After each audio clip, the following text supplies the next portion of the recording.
I'm Sonia Folayan. Welcome to my YouTube channel, Mind and Manna.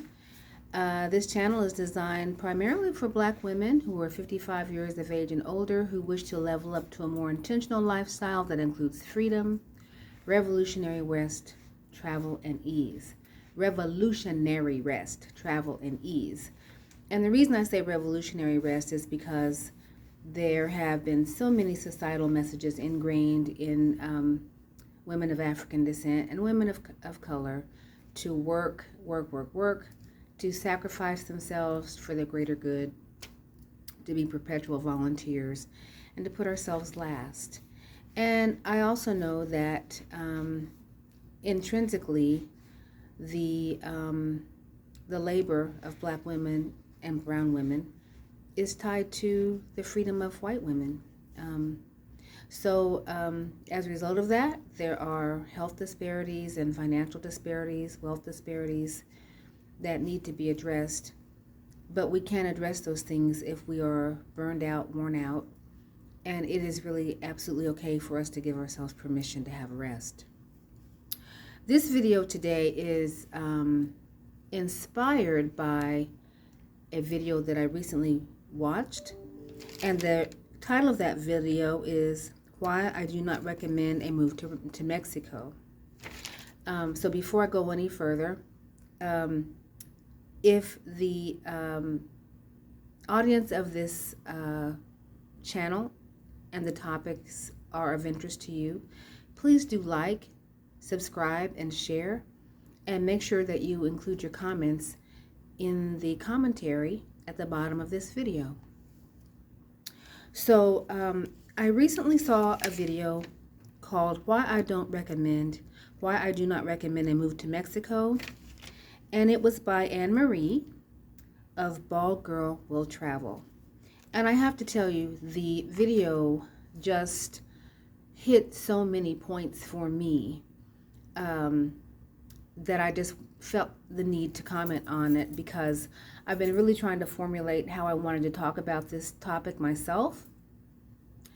But I feel that Anne Marie laid out the premise so beautifully, so clearly, and so compassionately. I don't have to redo it, but I just really want to talk about how inspiring the video was for me, because having moved to Mexico last year, having been in Mexico for about a year now, it has absolutely been a wonderful experience for me. I have no regrets at all. I feel that my move to Mexico and my extended sojourn in Mexico really helped me to understand some things that I didn't know I was missing in terms of my life. So I'm not speaking from that standpoint. I'm speaking from the standpoint of, I do think that it's important that when we make a move to another place, that we do so with intention and with compassion and with some forethought. Anne Marie of Bald Girl Will Travel made 3 points. She talked about, number one, that with more people from outside of Mexico moving to Mexico, there is, in many cases in larger cities now, issues with gentrification. And I'm seeing the beginnings of it even in where I am in Chapala, which is a lakeside village not far from Guadalajara.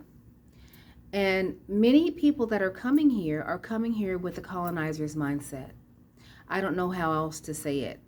What can I get? What can I grab? What kind of land can I get? What can I take over? How big a house can I build? Who can I get to? What labor can I exploit? That kind of thing, which is such a turnoff to me and to, most people that I talk to that have moved here.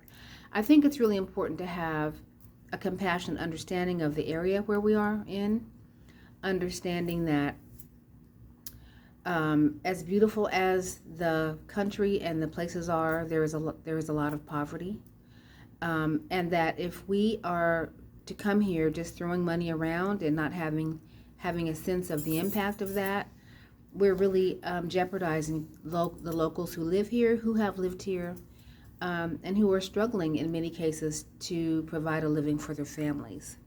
So that colonizer's mindset is an absolute turnoff for me, and I'm very, very conscious, and I have been conscious of not wanting to recreate that or have that in my heart in terms of my time here in Mexico. The second point she made was that a lot of the digital nomads and snowmads, the people that come here and stay part of the year and go back, particularly from Canada, who come here in the wintertime and then go back,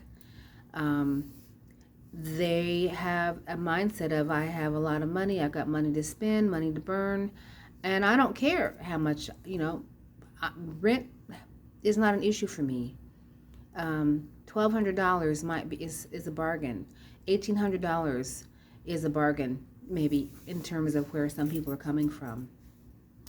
But the average pay in Mexico is $8 a day.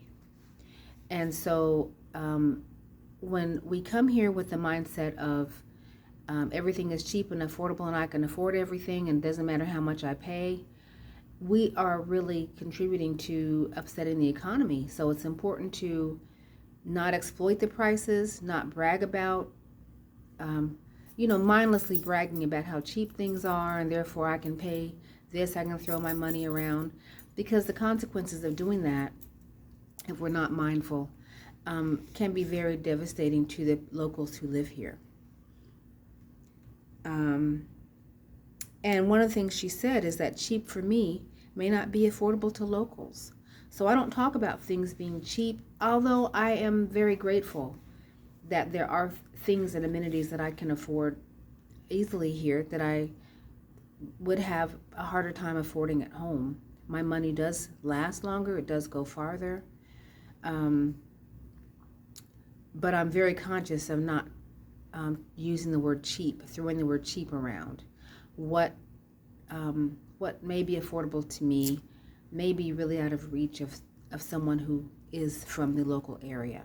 So it's just important to have compassion and awareness and intentionality as we're speaking. The other thing that she talked about really was just, I think really just the idea of being responsible. Coming to another country and staying for an extended period of time does require some planning and some forethought. It requires some planning longer for others, maybe. But it's important to have an understanding of where you're coming to, what you're going to need to cover your basics, so that you're not just vulnerable. I'm in a lot of chat groups online, and I see a lot of questions like, well, what do I need to come to Mexico? And I'm thinking about quitting my job and just coming to Mexico. What do I need to survive? How much does rent cost? It's really important, I think, to be mindful, to get your feet on the ground. I really encourage people to take a sojourn. I think a sojourn is so important. It can be life-changing. To unplug yourself from what's familiar at home, your job, maybe your children, grandchildren, your surroundings. Take some time to unplug and to reevaluate. For many of us, COVID did that for us. It gave us a chance to do some self-reflecting, some time to think about what really matters, what's important. And for many of us, it was the perfect catalyst for us to make some major moves in our lives. It's never too late to make some changes. So I think the whole idea of just being responsible in thinking about, step back a minute and take some time out to evaluate and look at where you are, what you want to do, where you want to go, to uproot and to come to another community, I think requires some forethought. Being willing to integrate into a community, being willing to learn the language, being willing to be a good neighbor, being willing to integrate into an existing culture and landscape that predates us. And that's not to say that there's not an African presence here. There is an African presence all throughout Mexico. It's more apparent in some places than others. But for me, coming to Mexico really felt very much like being at home. I'm from the Midwest. I'm from Kansas. Very, very conscious of my own indigenous history and roots. And I also grew up very closely aligned to a Mexican community in the town where I grew up. My best friend, I spent so much time in her home, in her mother's kitchen, with the family, so many classmates. So I can't say that anything really feels foreign here. So much here feels familiar to me. But if anyone is willing to come here and not integrate and be open to the beauty of the history and culture here, I think that's just a big mistake. You're doing yourself a big disservice, or one would be doing oneself a disservice, and certainly would be a disservice to the community. Part of what I deal with on a daily basis is I really try to balance two things. I try to consciously balance my belief that I have the right and freedom to travel wherever I want to travel in the world. Boundaries are artificial. Land is for everyone, and I have the right to travel and be and live wherever I choose to live. I also balance that with, even though that is a universal human right, and it is, I think it's also important that I am very responsible where I am living, and that I am making a conscious commitment to contribute in some way to the community that I've joined. So for me, I've made the decision to support some local workers, employ women to help me sew, as I am an artist, and I'll be using local labor. I will pay a fair and sustainable wage. Another thing that I have seen with some expats, I do not call myself an expat. I call myself a Black woman who lives abroad. I have seen some Americans and some Canadians who want to exploit the labor of the people here, who don't want to pay them a fair wage, who are mean to them at times. This is unacceptable to me. That is not how I'm here. I also will not be making my living from the Mexican community. As I said, the wages here are $8 a day. So that's another thing I think to be mindful of, to be able to have a way to sustain yourself when you come, and also to find a way to contribute.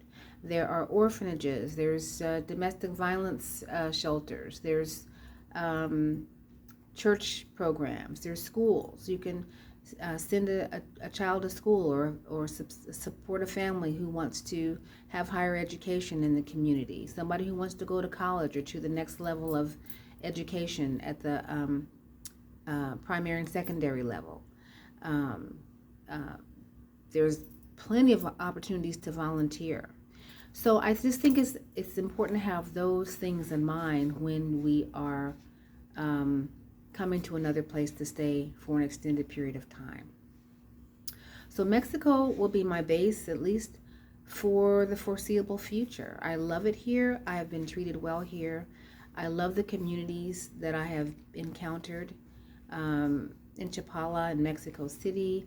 I'm looking, and I feel a part of those communities. I've been made to feel a part of those communities. So those are some of the things that I've been thinking about, that have been on my heart, that I think we should be mindful about when we're making our plans to come to another community. I also agree with Anne Marie at Ball Girl Will Travel that there are a number of places where people are very decidedly bold about um, that stance of not promoting Mexico, overtly promoting it. My issue is women who want to improve their finances so they can level up to a better level of life that allows them the ability to travel, rest, have freedom, ease wherever they want to live in the world. And I'm very, very much open to supporting women who want to come to Mexico for a sojourn, to unplug, to experience the culture here and use this as a catalyst for making larger decisions. So I will put the link to Anne Marie's video in this. And again, that is Bald Girl Will Travel. Very, very, very thoughtful video. I am so appreciative of her putting that out there. And I will also put some information, helpful information, on my link. If you want to repair your credit, if you want to start a home-based business, if you're interested in coaching, if you want to get your Sojourn kick-started, I'm really here to help.